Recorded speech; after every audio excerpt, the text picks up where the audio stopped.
So here we have the Nissan Qashqai automatic on a 67 plate. I'm going to hop inside the car and run through some controls.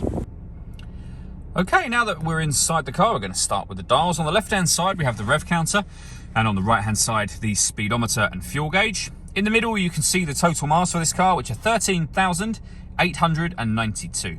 Above that, we have a digital readout for the speedometer. You can change the information that's displayed there by using buttons on the steering wheel for various bits of trip computer, car information, your audio menu, as you can see just there. And eventually, that will take you back around to the beginning again. If I back out to the steering wheel, the buttons I was using are just here. We have stereo controls surrounding that. On the right-hand side, we have cruise control and speed limiter, as well as phone controls just there.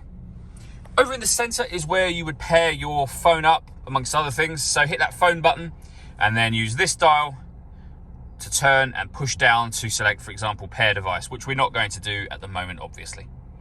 But when it comes to music, we have the radio.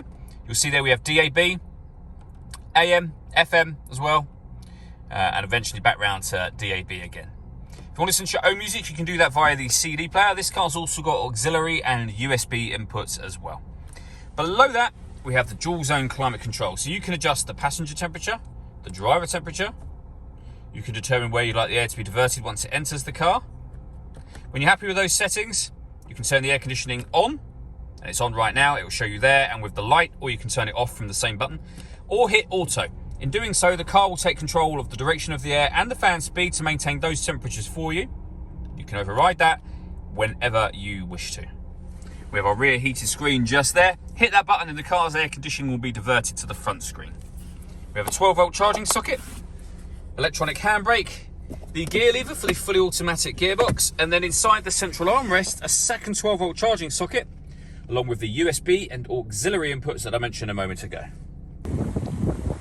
All that leaves me to say is thank you for taking the time to watch this video. If you'd like to come and see the car in person and have a test drive, please feel free to call any of our MJA sites. We'd love to hear from you soon.